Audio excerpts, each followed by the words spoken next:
continuación, la palabra de Dios, impartida por el pastor Juan Urquía Mebius, Tabernáculo Bíblico Bautista, Amigos de Israel, Apaneca.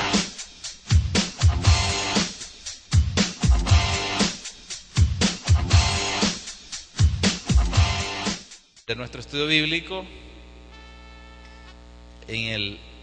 vamos a ver en el Evangelio según Juan, en el capítulo, vamos a estar leyendo, hermanos, en el capítulo 1, versículos 29 al 34, que es donde va en este momento nuestro estudio bíblico. Y cuando lo tengan, pues me dicen amén. Amén. Dice el Señor en su palabra. Leámoslo juntos, mis hermanos. Dice: el siguiente día vio Juan a Jesús que venía a él y dijo: he aquí el Cordero de Dios que quita el pecado del mundo. Este es aquel de quien yo dije: después de mí viene un varón, el cual es antes de mí, porque era primero que yo. Y yo no le conocía, mas para que fuese manifestado a Israel, por esto vine yo bautizando con agua. También dio Juan testimonio diciendo: vi al Espíritu que descendía del cielo como paloma y permaneció sobre él.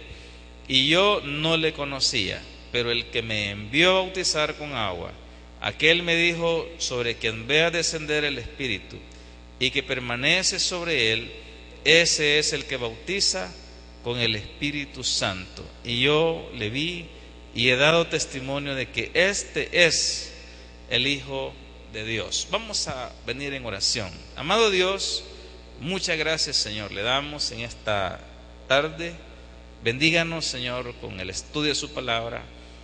Ponga gracia en cada uno de nosotros, Señor, para tener un corazón atento, Señor, y que podamos, Señor, aprender. En el nombre de Jesús oramos, amén y amén, Señor.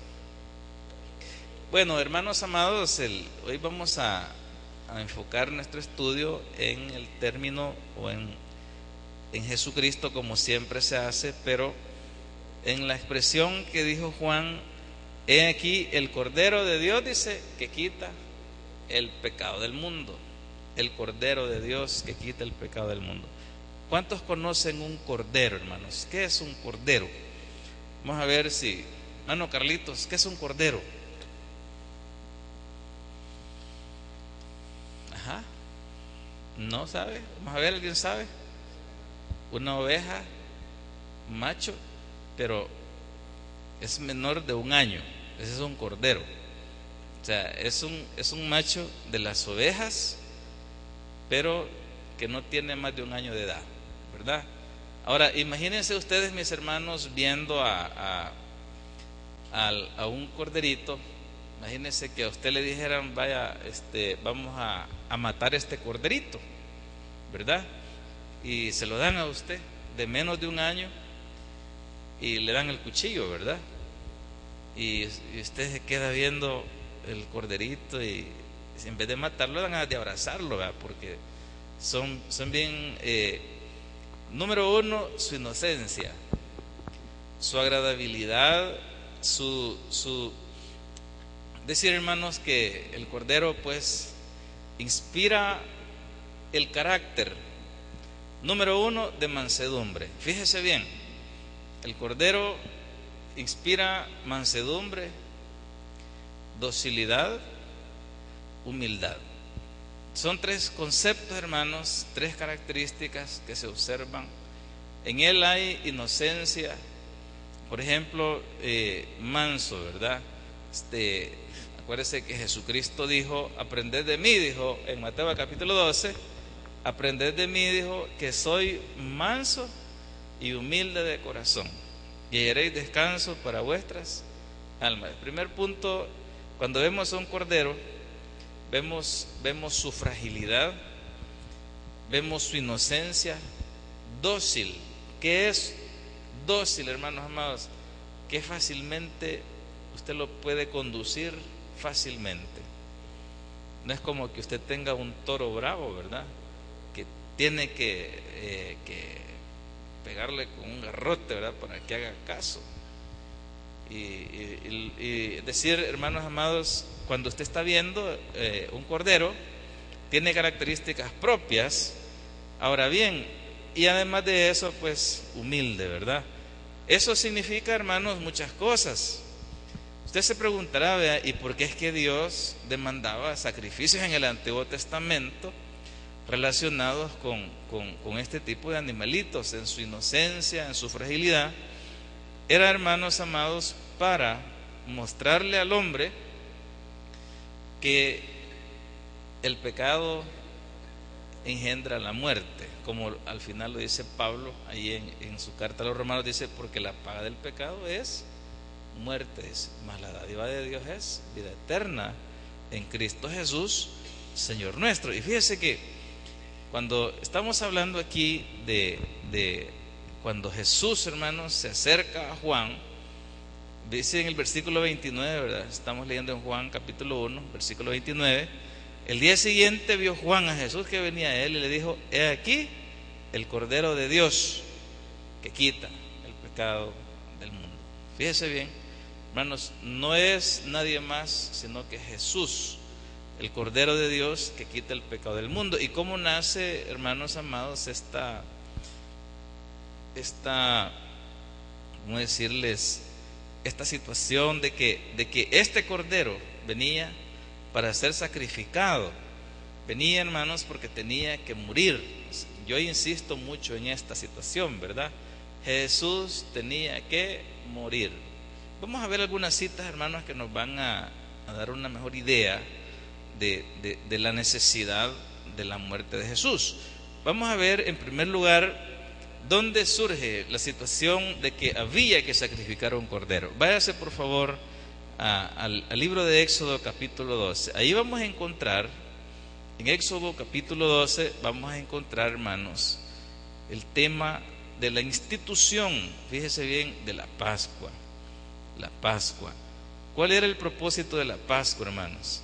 Identificar a aquellas personas a través o por medio de la sangre de un cordero pascual. ¿Para qué? Para protegerlos de la muerte, porque iba a pasar el ángel de la muerte, el ángel destructor, matando a todo primogénito de las familias que estuvieran en Egipto, incluyendo los israelitas que no hayan querido poner la sangre en los dinteles de sus puertas. Váyase al capítulo 12 de Éxodo, y dice el Señor, capítulo 12,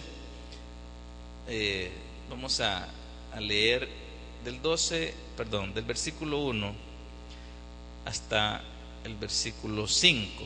Dice el Señor: habló Jehová a Moisés y a Aarón en la tierra de Egipto, diciendo: este mes os será principio de los meses, para vosotros será el primero de los meses del año. Hablad a toda la congregación de Israel, diciendo: en el 10 de este mes tómese cada uno un cordero según la familia de los padres, un cordero por familia. Ya dijimos que un cordero es una oveja macho menor de un año, ¿verdad? Es decir, esas son las condiciones, fíjese bien. Ahora dice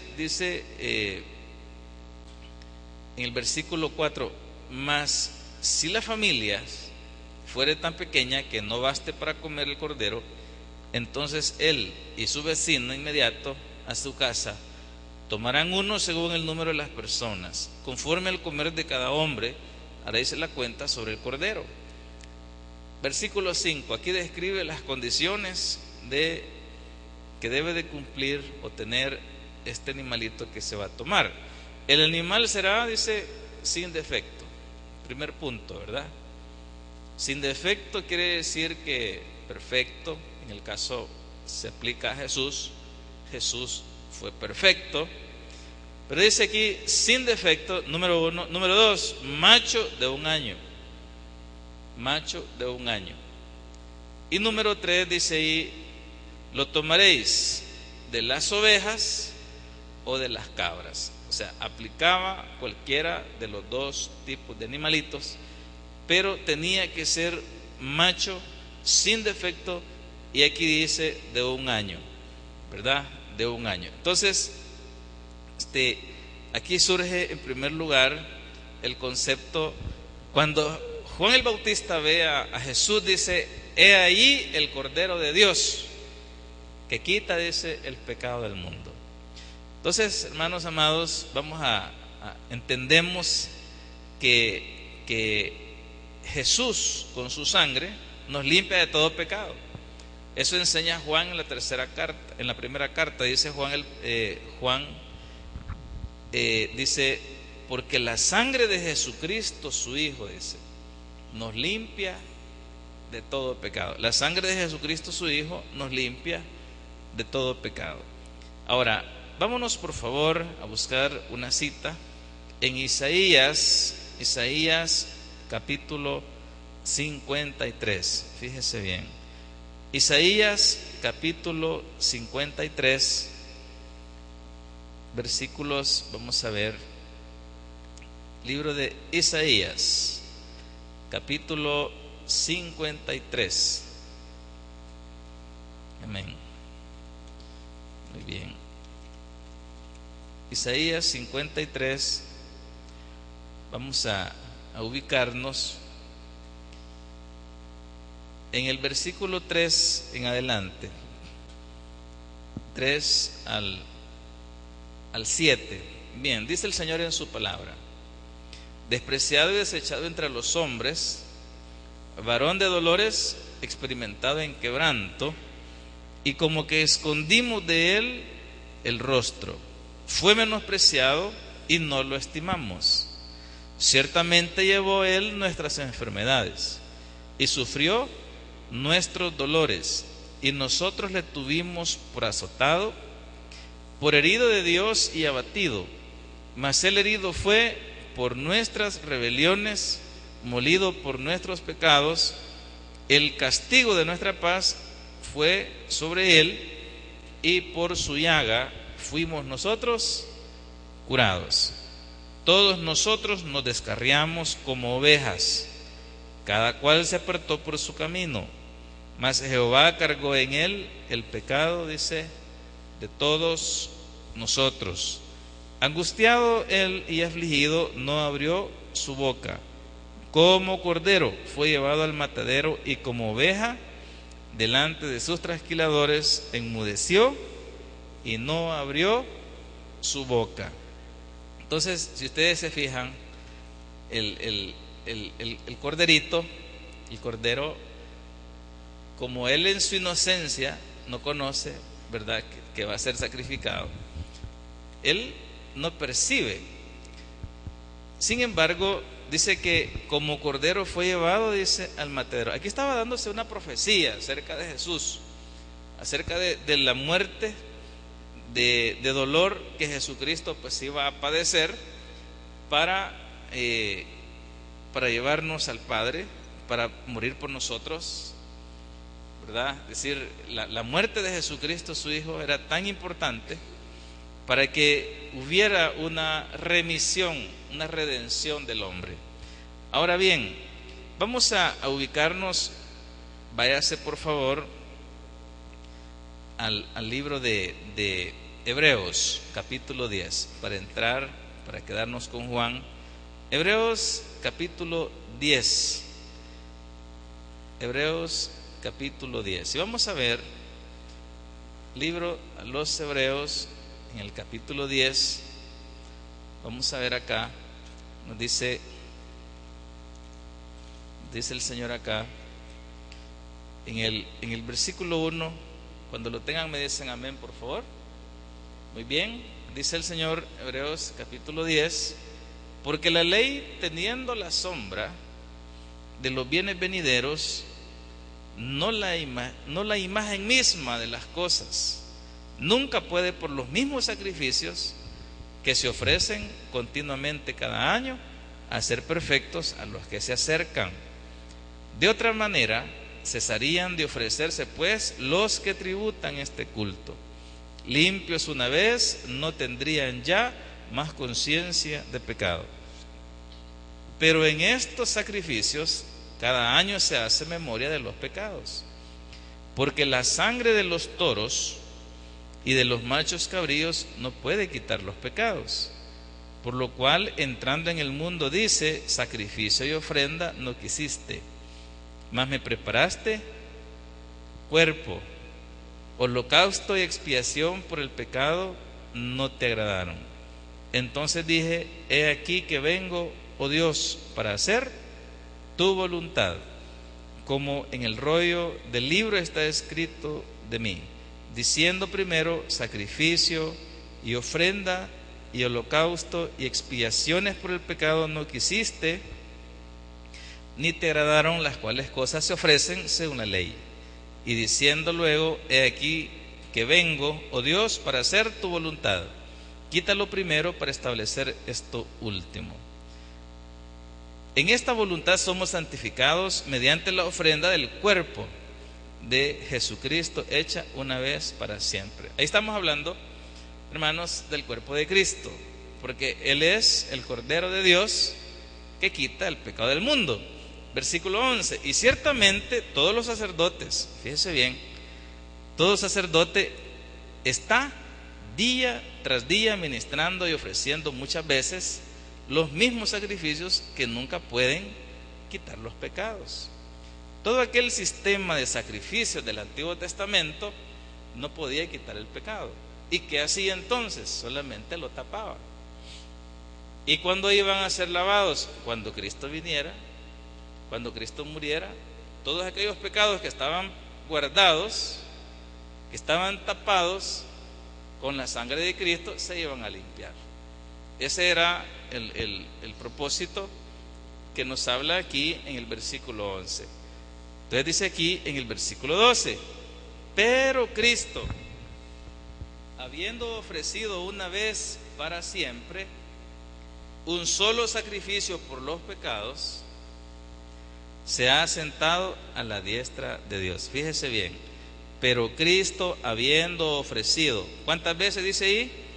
Una vez para siempre un solo sacrificio por los pecados, se ha sentado a la diestra de Dios. Es ahí donde nosotros entendemos, hermanos, también que Jesús no puede estar muriendo cada vez que el hombre peca. Por ejemplo, cuando nosotros decimos, no es que vaya, por ejemplo, cuando tomamos la Santa Cena, por ejemplo, ¿verdad? Es que ahí Jesús otra vez se hace sangre y otra vez se hace cuerpo. Jesús aquí nos dice: no, mire, una vez murió Jesús, una vez para siempre. Es decir, no puede Jesús estar muriendo otra vez y otra vez. ¿Por qué? Porque miren, nosotros pecamos a cada momento. Entonces quiere decir que hoy pequé, hay que matar otra vez a Jesús.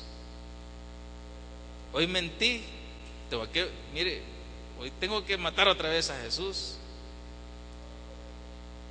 Por ejemplo, yo les hago una pregunta, ¿verdad?, que siempre le hacemos: ¿cuántos han pecado este día? Todos, y un montón de veces, hermano. Es la que nos hemos dado cuenta, y las que no nos hemos dado cuenta. Uno peca de muchas maneras. Entonces quiere decir, cada vez que usted pecó, ¿verdad?, hay que matar a Jesús. Entonces no es ese el punto. Por eso es que Jesús dice que su sangre nos limpia de todo pecado. ¿Cuáles pecados? Todos los pecados, todos. Y en cuanto a tiempo y en cuanto a clase de pecados. En cuanto a clase de pecados: asesinatos, robos, violaciones, estafas, mentiras. Y imagínese, si usted agarra los 10 mandamientos, ¿verdad? ¿Cuántos de esos mandamientos nosotros no hemos violado? A lo mejor no todos, pero a lo mejor sí, ¿verdad? Y entonces, cada vez que uno ha violentado un mandamiento, va a ser necesario matar un cordero, que es lo que sucedía en el Antiguo Testamento. Cada vez que una persona cometía un pecado, entonces, ¿qué hacía? Mire, fíjese que yo cometí un pecado. Vaya, traiga el cordero, lo vamos a matar y con esa sangre le vamos a tapar su pecado. O sea, que por eso es que cada vez que la persona cometía un error, presentaba un animalito según su capacidad. Y en ese momento su pecado no era limpiado, sino que su pecado era tapado. Ahora con Jesús, cuando Cristo derramó su sangre, una sola vez presentó un sacrificio. Mire, quiere decir que los pecados que cometió usted antes de Cristo, estando en Cristo y después de estar en Cristo, esos pecados Cristo los limpia. Es decir, ese es el poder de la sangre de Jesucristo, su Hijo. Entonces algunos pensarán, entonces tengo licencia para pecar, porque como si Dios me perdona todos los pecados de siempre. Eso es cierto, pero dice Pablo que no hay que tomar la libertad de Dios como motivo de libertinaje. Y por otro lado, Jesucristo dice en su palabra que por sus frutos, ¿cómo dice? Por sus frutos los conoceréis. O sea, mis hermanos, que por ejemplo, ¿verdad? Un hijo de Dios, si es nacido de nuevo, no va a andar haciendo las obras de las tinieblas. ¿Por qué? Porque usted ha sido sacado de las tinieblas y traído a su luz admirable. Entonces no podemos estar pensando, bueno, como Dios me perdona todo, ¿verdad? Y salvo, siempre salvo. Y cuando abundó el pecado, sobreabundó la gracia. Entonces, comamos y bebamos que mañana moriremos. No es así la situación, ¿verdad? Porque entonces ahí lo que estamos manifestando es que todavía somos hijos de las tinieblas, que no hay temor de Dios en su corazón. Entonces a estos, dice el Señor, no les ha amanecido todavía. Es decir, ¿por qué? Porque todavía estamos pensando en las tinieblas, todavía estamos en el mundo de la oscuridad, en el mundo de la mentira, en el mundo del robo y en el mundo de lo que sea. Y entonces Dios dice, te desconozco. Por eso es que dice la palabra de Dios que en aquel día dice, muchos se les harán avergonzados del Señor, dice, porque van a decir, Señor, en tu nombre hicimos milagros, en tu nombre echamos fuera demonios. Porque yo veo, fíjese que mucha gente echa fuera demonios. Yo lo he visto en televisión. Yo pongo ese programa que se llama Tabú de History Channel, ¿verdad? Y ahí sale un montón de cosas raras. Yo digo, yo creí que solo los cristianos podíamos echar fuera demonios. No, hermano, también el diablo puede. Se disfraza como ángel de luz. Y no es que los eche, sino que solamente disfraza para que ya no los moleste. Porque, hermanos amados, muchas personas en el mundo, ¿verdad?, impíos, que están endemoniados, pero no lo aparentan. No crea usted, que se ponen como el exorcista, que traban los ojos, y toda esa cosa, y hacen, y ¿cómo se llama? Y convulsionan y se revuelgan. No, algunos endemoniados no hacen nada de eso. Están endemoniados. Entonces, por eso dice que muchos le dirán, Señor, Señor, en tu nombre hicimos tales cosas. Y Él dice, apartados de mí, no os conozco, hacedores de maldades, la palabra. Entonces fíjese bien que el Hijo de Dios, el que es nacido de nuevo, no busca las cosas de la carne, sino que las cosas del Espíritu. Ahora bien, dice aquí, estábamos en el versículo 12 y dice, pero Cristo, dice, habiendo ofrecido una vez para siempre un solo sacrificio por los pecados, ¿dónde se ha sentado? Dice, a la diestra de Dios. ¿Y qué hace Jesús ahora? Él es el que intercede. Fíjese bien, el papel de Jesús en este momento es un papel o una función sacerdotal. ¿Y qué hace el sacerdote? Intercede ante el Padre y hacia la humanidad. El único intercesor y mediador se llama Jesucristo. Nadie más puede mediar.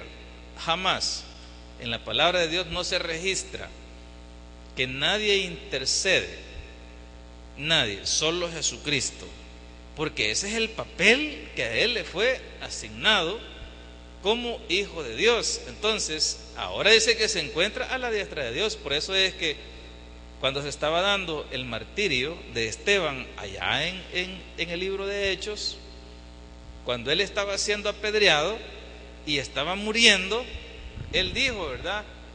Veo los cielos abiertos y al Hijo sentado a la diestra del Padre. Fíjese bien. Entonces, ¿y cuál es la función de él? Ahora lo vemos. Entonces aquí nos dice en el 13, de ahí en adelante, vamos a ver, se ha sentado, dice, se ha sentado a la diestra de Dios, de ahí en adelante, esperando hasta que sus enemigos sean puestos por estrado de sus pies. Porque con una sola ofrenda, ¿está conmigo en esa lectura? Porque con una sola ofrenda hizo perfectos para siempre a los santificados. Con una sola ofrenda hizo perfecto, ¿para cuánto tiempo dice? Para siempre a los santificados. Entonces vean ustedes que Jesucristo, cuando a usted lo redimió, lo salvó, lo hizo perfecto para siempre. ¿Y por qué? ¿Sabe por qué? Porque el que tiene al Hijo tiene la vida. Juan 3:16, todos lo podemos, pero a veces no lo entendemos. Él dice, porque de tal manera, dice, amó Dios al mundo, que ha dado a su Hijo unigénito, para que todo aquel que en Él cree, ahí está la fe, no se pierda, mas tenga vida eterna. ¿Y cuándo va a tener vida eterna? No, ya tiene vida eterna. El que tiene al Hijo tiene la vida. No es que la va a tener en un futuro, no, tiene. Porque cuando el Hijo nace, nace hoy. Imagínense que usted, ¿cuántos somos padres de familia? Que yo tengo 2 hijos. Imagínense que yo le dijera a mi hija Rebeca, que fue la primogénita, ¿verdad? Mira, hoy naciste, pero todavía no sos mi hija, ¿viste? Te vas a esperar unos 10 años a ver si te reconozco, ¿verdad? No, desde que nace ya es hija de uno. Desde que fue concebida ya es hijo de uno. Entonces cuando Dios viene y nos engendra, como dice Juan en el capítulo 1, desde ese momento somos nacidos de nuevo y somos nueva criatura, y desde ese momento somos hijos de Dios. No es que seremos hijos de Dios. Como algunas personas dicen, dice, depende, dice, cómo esté yo, si muero haciendo buenas obras. Las obras no son malas, hermanos. Las obras buenas hay que hacerlos. Por ejemplo, hoy que está lloviendo, que hay gente que quedó sin ropa ya en el río, el Tehuilote, ¿verdad? Recoja ropa, esa ropa que ya no usa, ¿verdad?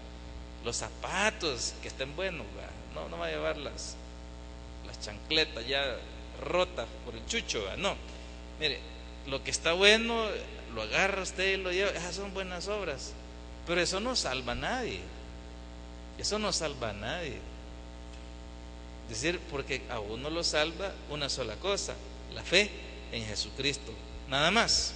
Ahora bien, dice el Señor aquí, fíjese qué bonito, ¿verdad? Porque dice en el 13, en el 14, perdón, porque con una sola ofrenda. ¿Y cuál ofrenda, hermanos? La muerte de Cristo. Esa es la ofrenda de Él, ¿verdad? Porque con una sola ofrenda hizo perfectos para siempre a los santificados. Y nos atestigua lo mismo, dice el Espíritu Santo, porque después de haber dicho, este es el pacto que haré con ellos después de aquellos días, dice el Señor, pondré mis leyes en sus corazones y en sus mentes las escribiré. Fíjese bien, haré con ellos, dice, porque este es el pacto que haré con ellos después de aquellos días, dice el Señor. Pondré mis leyes en sus corazones y en sus mentes las escribiré. Fíjese bien. ¿Por qué, hermanos, tiene Dios que escribir en la mente, ¿verdad? Porque vean ustedes, en el Antiguo Testamento la ley estaba escrita en tablas de piedra. Era algo externo que uno solo cuando lo leía se acordaba. Pero ahora viene el Señor y dice: no, hoy voy a poner mi ley en tu mente, para que donde usted vaya, usted siempre sepa que es un hijo de Dios. Mire, usted puede ir, por ejemplo, a China, póngale un ejemplo.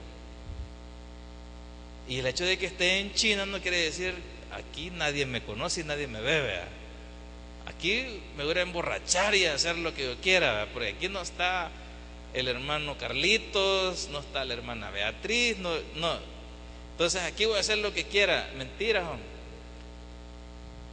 Allá está Dios siempre, ¿verdad?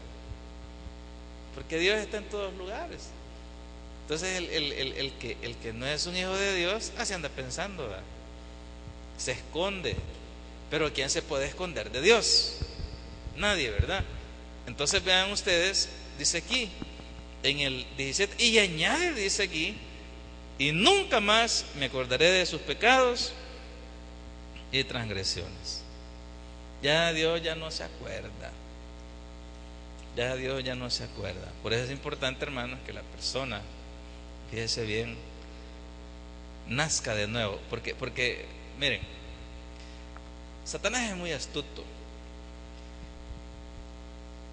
Incluso hay iglesias evangélicas, fíjese bien, que no hacen el llamamiento a las personas. Hay una iglesia, que no quiero decir el nombre, pero ahí dice: nosotros no invitamos a nadie que acepte a Cristo. Desde el momento en que estás sentado es porque ya lo aceptaste. Y no es así, ¿va? Judas estuvo sentado con Jesús 3 años y medio. Él nunca le dijo a Jesús: Dios, Señor. ¿Cómo le decía? Lea, hermano, la Biblia. Siempre le dijo maestro, le dijo. Nunca le dijo Señor. El hecho de que alguien hasta servidor puede ser, hermanos, de puerta, de barrer, de dar escuela bíblica, hasta de cantar las alabanzas, hermanos amados. Pero si no es nacido de nuevo, no hay salvación. Jesús le dijo a Nicodemo, que Nicodemo, hermanos, era un fariseo, fíjese bien, un hombre que respetaba la ley, porque los fariseos eran respetuosísimos de la ley, hermanos. Pero Jesús le dijo: te es necesario, le dijo, nacer de nuevo. Debes nacer de nuevo. Toda persona. No es que mis papás son cristianos, mi papi es pastor, dice el bicho. No dicen que sea pastor, eso no garantiza nada. ¿Por qué? ¿Verdad? Porque es el nuevo nacimiento. Y dígame bien, y no es que, mire, fíjese que yo voy a orar, ¿verdad? Pero la persona a veces ora por quitarse de encima al ganador de almas. Mire, yo encuentro un montón de gente en la calle, ¿verdad? Le digo: vamos, ¿querés orar conmigo? Sí, yo ya oré un montón de veces, mire, cada vez que pasan los hermanos oro, pero siempre bien en la calle, ¿verdad? O sea, entonces claro, ¿verdad? En la salvación de las personas no se mete uno. ¿Por qué? ¿Verdad? Porque eso es personal entre valga la redundancia, entre la persona o el individuo y Dios. Ahora bien, dice aquí, hermanos, en el versículo 18, y aquí vamos ya concluyendo, donde dice: pues donde hay remisión de estos, fíjese bien, no hay más ofrenda por el pecado. Fíjese bien. Y entonces, ¿qué pasa? Cuando Jesús ya salvó a una persona, ya le limpió sus pecados, ya lo hizo un nuevo nacimiento, ya no puede haber otra vez otro nuevo nacimiento. Por eso es que nosotros, hermanos, nosotros no invitamos a la gente a que se reconcilie. Se fija otras denominaciones, ¿verdad? Y hoy dice: si aquel personaje dice que ha caído, dice, entonces ese que ha caído lo invitamos a que reconcilie. En una iglesia había un hermano que todos los domingos reconciliaba, porque el lunes caía Iba a echar y cada domingo ya voy a reconciliar. Entonces era viaje de agua, todos los domingos reconciliar. Hermanos, nosotros entendemos que el que nació de nuevo es nacido de nuevo para siempre. No es que va a venir, mira, y hoy me voy a reconciliar otra vez. Quiero decirles que la reconciliación no es otra cosa más que el aceptar a Cristo. ¿Por qué? Porque nosotros en Adán éramos amigos de Dios. Pero ¿qué pasó? Cuando Adán pecó, nos constituimos en enemigos de Dios. Pero a través de Jesucristo viene una reconciliación. Dejamos de ser enemigos y nos convertimos otra vez en amigos. Eso es reconciliarse. Si usted se ha enojado con algún pariente, su esposa, su papá, su mamá, y usted tiene esa espinita, va y dice, no me quiero morir y dejar este problema, ¿verdad? Porque a veces cuando uno está enojado con alguien le da cáncer. Y eso es cierto, ¿verdad? Investíguelo científicamente. Cuando usted maneja raíces de amargura, eso le viene a brotar en cáncer a la persona. Entonces, cuando no tiene esa paz, ¿qué tiene que hacer? Vaya a pedir perdón y reconcíliese con esa persona. Pero con Dios, hermanos, nosotros estamos, cuando venimos a Cristo, por eso es que Pablo dice en los Corintios que nuestro ministerio es el ministerio de la reconciliación, dice él. Y no es que, mira, a todos los hermanos que han caído, volvámoslos a traer. No, él se está refiriendo a que el impío está enemistado con Dios. Eso dice Juan, en la primera carta de Juan, creo que en el capítulo 3, versículos del 15 al 17, donde dice que la amistad con el mundo, dice, se constituye, eso lo dice Santiago, se constituye, dice, en enemistad contra Dios. Entonces, veamos aquí, cuando nos dice el Señor, pues donde hay remisión de estos, estamos hablando de los pecados, dice, no hay más ofrenda por el pecado. No hay más ofrenda, ya se pagó. Ya se pagó. Ahora bien, continuemos aquí. Y dice, así que, hermanos, teniendo libertad para entrar en el lugar santísimo por la sangre de Cristo. Mire qué privilegio más grande, hermanos, el que Cristo nos da hoy. ¿Qué pasaba en el Antiguo Testamento? Solamente el sumo sacerdote con sangre de los machos cabríos, dice, podía entrar una vez al año. Y si estaba en pecado, inmediatamente moría, porque entraba a la presencia de Dios. Pero cuando Cristo muere, dice la palabra de Dios que el velo se partió en dos, de arriba hacia abajo. ¿Y qué sucedió? Se abre el acceso al lugar santísimo, y ahora todos, sin excepción alguna, podemos entrar, dice, al lugar santísimo a la hora que querramos. Mire, fíjese que yo quiero orar. ¿Y qué horas son? Las 12 del mediodía. Entren, si no hay problema. No, mire, me gusta más a las 3 de la mañana, porque fíjese que a esa hora me gusta, que no hay nadie. Entre a las 3 de la mañana. Otros no, son de ultratumba. A mí a las 12 de la noche me gusta, fíjese. También, hermanos, si a esa hora está abierto. ¿Qué hizo Dios? Quitó la puerta, el velo, el templo, y todos podemos entrar. ¿Por qué dice ahí, hermanos? Por la sangre de Cristo. Dice aquí en el 19, así que, hermanos, teniendo libertad para entrar en el lugar santísimo, por la sangre de Jesucristo, por el camino nuevo y vivo que Él nos abrió, ¿a través de qué dice, hermanos? A través del velo, esto es, fíjese bien, de su carne. Miren qué hermoso, ¿verdad?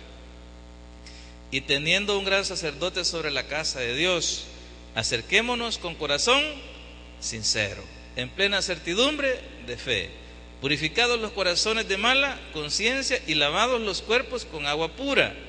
Mantengamos firme sin fluctuar la profesión de nuestra esperanza, porque fiel es el que prometió.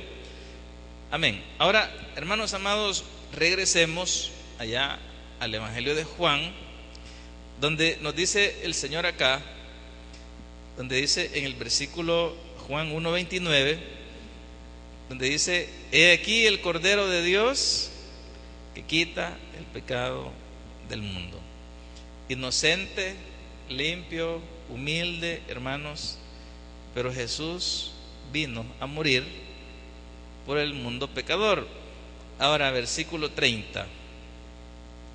Este es aquel de quien yo dije: después de mí viene un varón, el cual es antes de mí, porque era primero que yo. Fíjese qué bien, qué interesante. Porque Juan el Bautista, que en este caso es el que está hablando, hermanos, dice: mira, ese varón es antes que yo. Está hablando, hermanos, de la eternidad de Cristo. Está hablando, hermanos, de que Cristo no tuvo principio ni fin, porque Jesús es eterno. Decir, hermanos, que la eternidad de Cristo, Él es eterno porque Dios. Amén.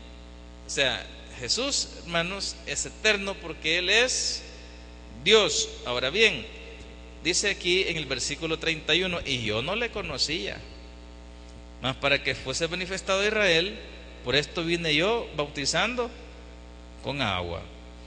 También dio Juan testimonio diciendo: vi al Espíritu que descendía del cielo como paloma y permaneció sobre él, y yo no le conocía.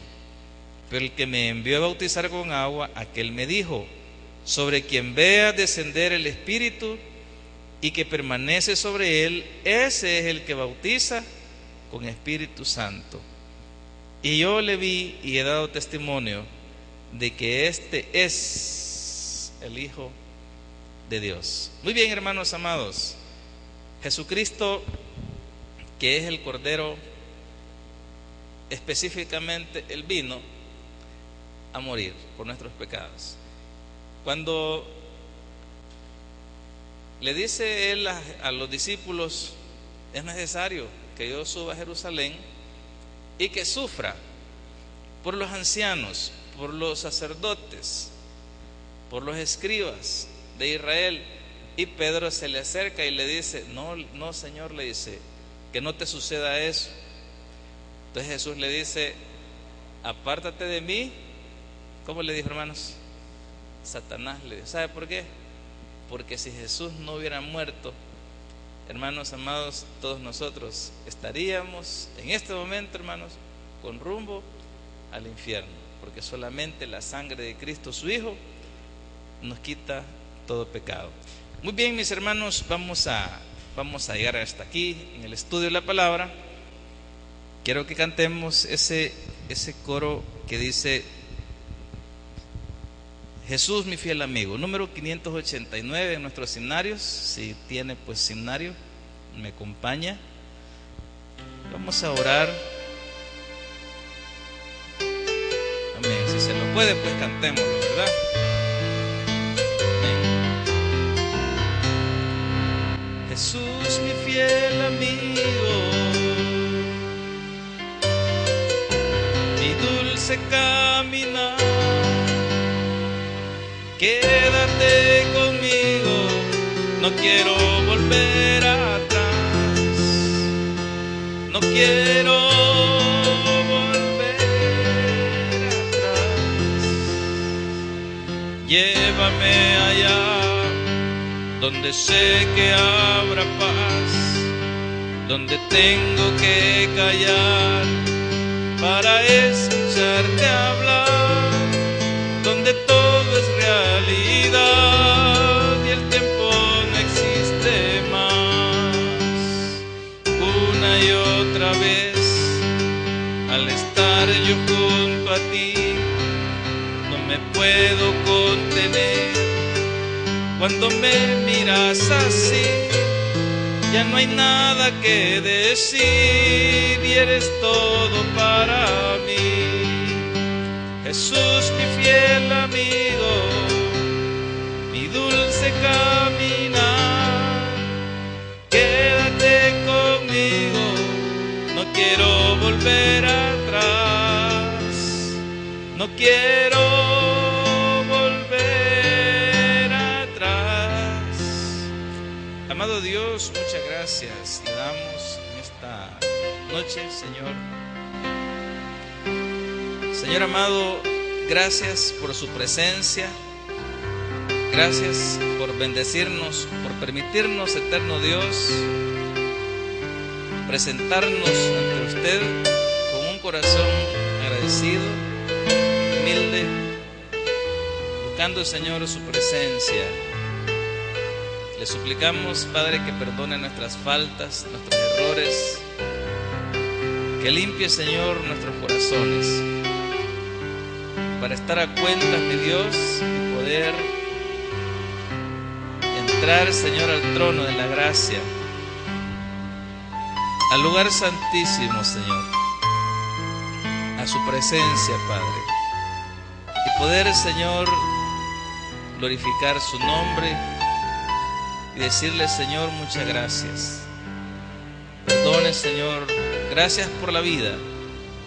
Gracias, Señor, porque siendo malos, pero por su misericordia, Señor, estamos en pie.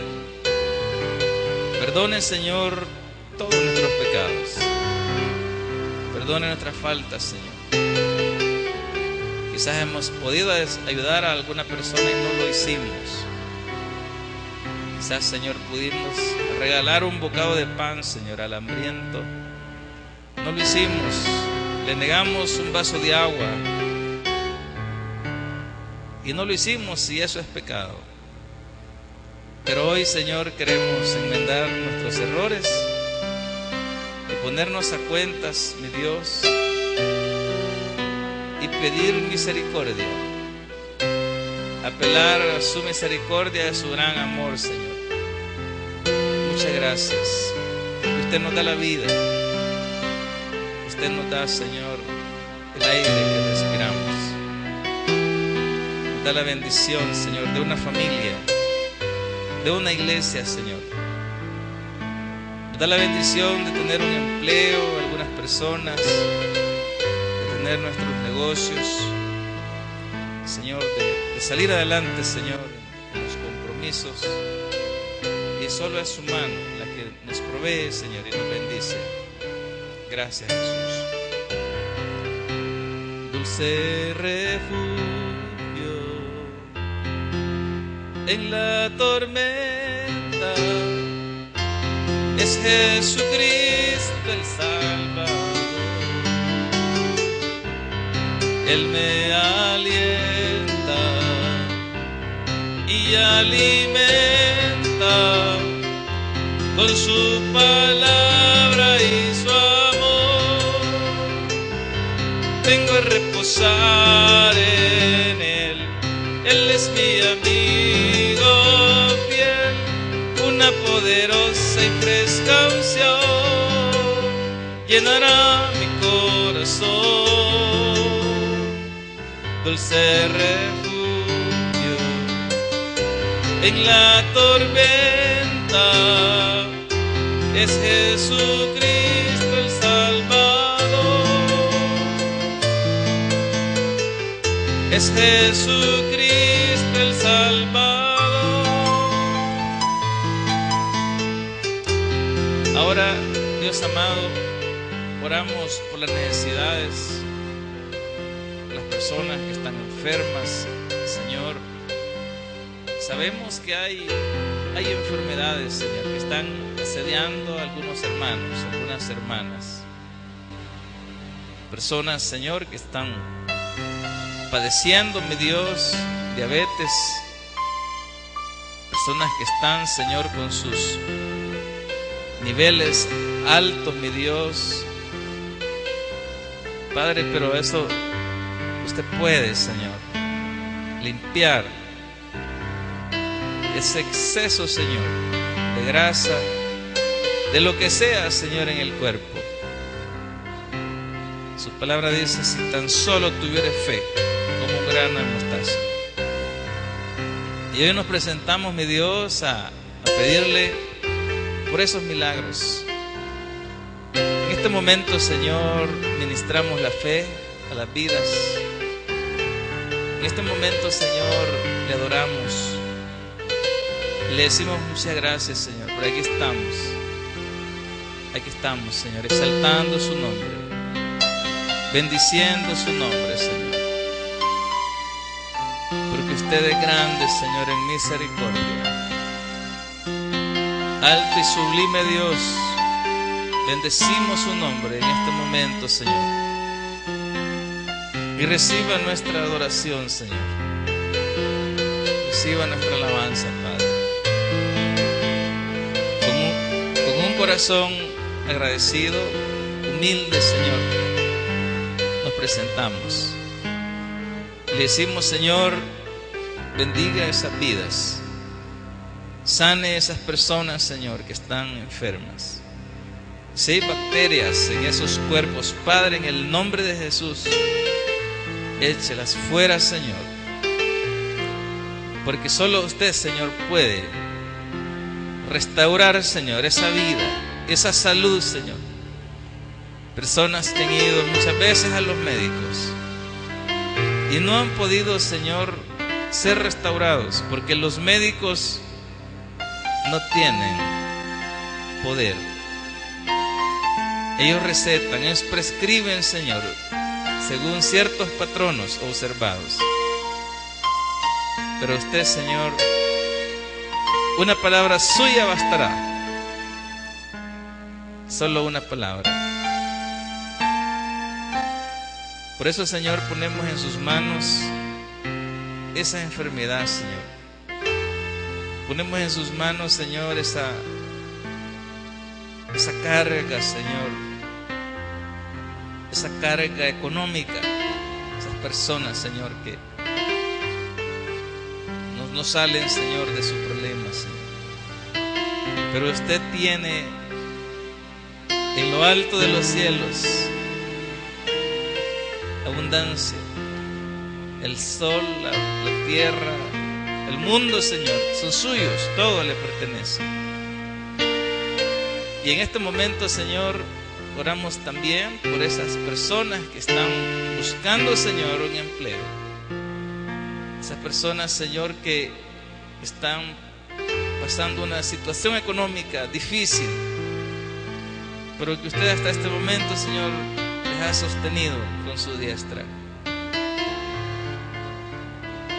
Su palabra dice que a los que aman a Dios, todas las cosas les ayudan a bien. Y nosotros, Señor, estamos en esa confianza, Padre. Sabiendo, Señor, que usted tiene el control de los tiempos, de las edades. Y nuestra vida está en sus manos, Señor. Muchas gracias, Padre. Oramos que ponga esa fe para que la iglesia reciba en este momento, Señor, ese milagro, esa bendición, Padre. Muchas gracias. Una última alabanza dice: en el fondo de mi alma hay una dulce quietud, se difunde embargando mi ser. Es una calma infinita que solo podrá los amados de Dios comprender.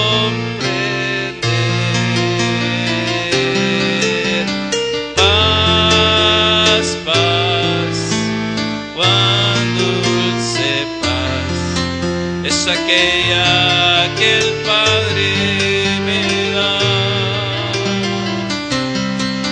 Yo le ruego que inunde por siempre mi ser en sus ondas de amor celestial. Paz, paz, cuán dulce paz es aquella que el Padre me da.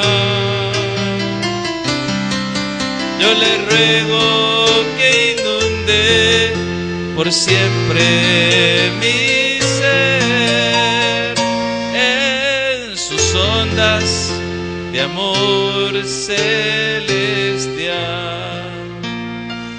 Muchas gracias le damos, Señor, en esta noche por este evento hermoso, este culto precioso, Señor, para usted. Recíbalo, bendiga, Señor, ahora nuestras vidas. De fuerza, Señor, al débil. De ánimo, Señor, al cansado, Padre. Y ponga confianza, Señor, esa esperanza en cada corazón, Señor. Si alguien ha perdido, Señor, la visión de su vida, que hoy, Señor, la recupere, Señor. Si alguien se siente frustrado, Señor, amargado, triste, Señor, hoy es un momento, Señor, en que usted puede restaurar, Señor, y alzar esa mirada, Señor, hacia los cielos. Bendíganos, Padre, ahora y despídanos en su paz. Llévenos con bien a nuestros hogares y cúbranos con su sangre. Se lo pedimos en el nombre de Jesús. Amén y amén, Señor. Démosle un fuerte aplauso, mis hermanos, a Jesús. Que Dios me los bendiga. El predicador ha terminado su mensaje. Es tiempo que tomes tu mejor decisión, permitiendo que Jesús entre a tu vida, salvando tu alma hoy. Ora conmigo de la siguiente manera: Señor Jesús, yo te recibo hoy como mi único y suficiente Salvador personal. Creo que eres Dios, que moriste en la cruz por mis pecados y que resucitaste al tercer día. Me arrepiento, soy un pecador. Perdóname, Señor. Gracias doy al Padre por enviar al Hijo a morir en mi lugar. Gracias, Jesús, por salvar mi alma hoy. En Cristo Jesús, mi Salvador. Amén. Ahora te invitamos a que te congregues con nosotros en Barrio San José, Avenida Central Norte, número 4, atrás de Alcaldía Municipal de Apaneca. Tabernáculo Bíblico Bautista Amigos de Israel, Apaneca.